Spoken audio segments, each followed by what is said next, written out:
We have another parable today about the importance of being ready, following on the heels of yesterday. If you knew when a thief was coming to your house, you would be ready. You would stay awake. So stay awake. Be diligent. Okay, another one, a different point of view about the importance of being prepared, like the 5 wise virgins who were there at a wedding. Wedding customs were interesting in the first century Judaism, where, of course, a lot of it was in the patriarchal society of arranged marriages, and the fathers of the bride and the groom would do some final negotiations on the day of the wedding. This was a normal way it was done. It was done that way for Joseph and Mary. They were betrothed, which is more than engagement. It's already legally binding, but not living in the same household until the day of the wedding. And those negotiations between those two fathers might go a little bit longer because they don't like the terms, and it's a little bit of back and forth, and so you never know when the wedding's going to begin, so you just have to wait. And that's where these young women are waiting.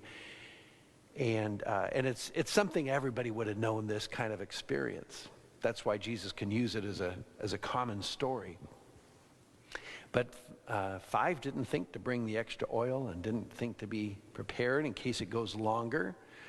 And we can think of the 5 who were prepared, who didn't share their oil, as being stingy. But it's like if you know you got a 6 o'clock flight, you need to be at the airport at 5 a.m. and you're traveling with your business partner, and they and you thought to pack the night before, and you set 2 alarms so that you didn't miss the wake up time, so you get to the airport by 5 a.m. Okay, good.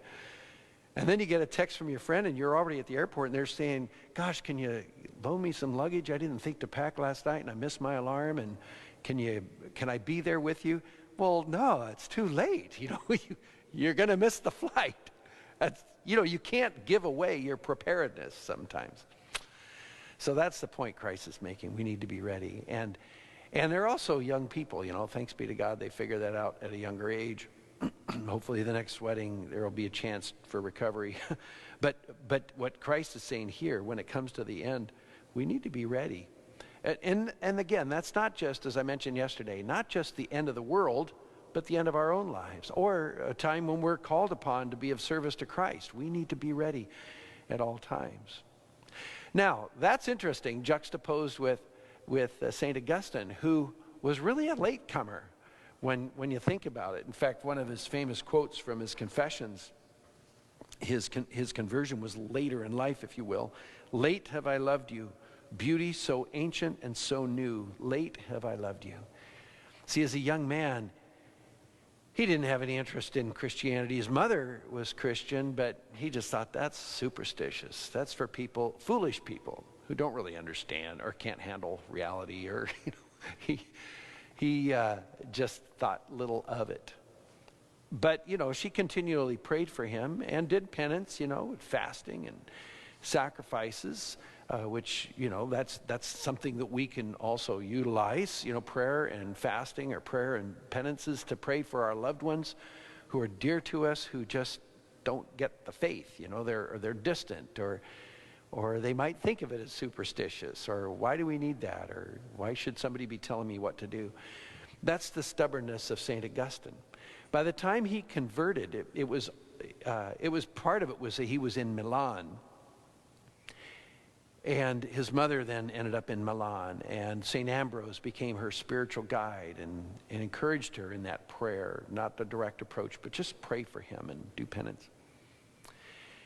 And then Ambrose was well known because he was such a remarkable speaker that Augustine went and listened to him and went, wow, how can somebody that intelligent believe all this stuff?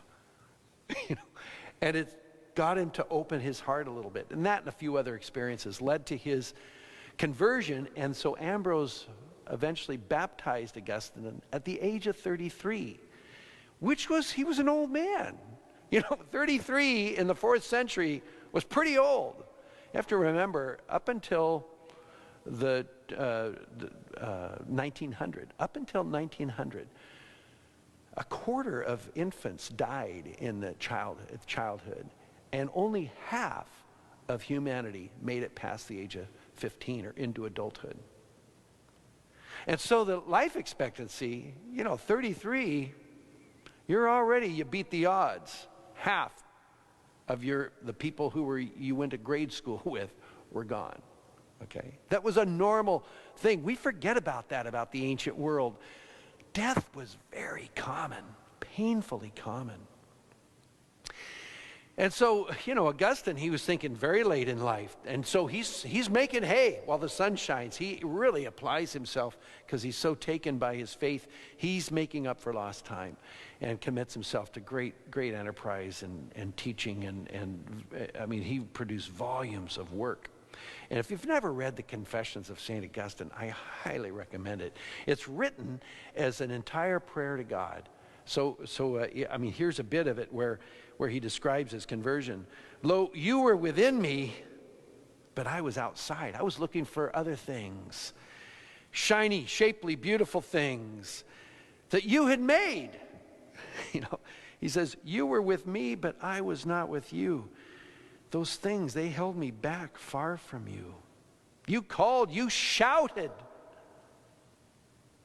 But he wasn't paying attention. But finally, he says, you broke through my deafness. He has a great way of describing the Eucharist, too. How God, he says, I heard a voice as if a voice from on high saying, I am the food of the mature. Grow then, you shall eat of me. You will not change me into yourself like bodily food, but you will be changed into me. I love that expression. In fact, it's part of the prayer after communion for the feast day today. Normally we eat food and it becomes part of our body, but when we eat this food, we become a part of the body of Christ.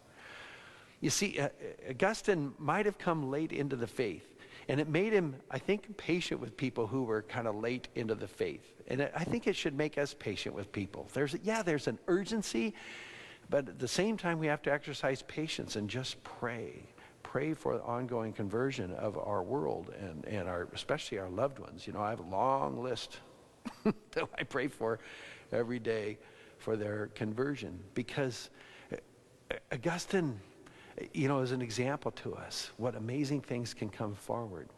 And so I think we're called to do that. But in the same right, like Augustine, appreciate the gifts that God has given us. Treasure them. Treasure the gifts.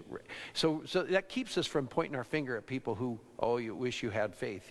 It helps us recognize, but I know I have faith, so I'm going to dig into it more deeply and live the faith authentically. And our lives will be an example.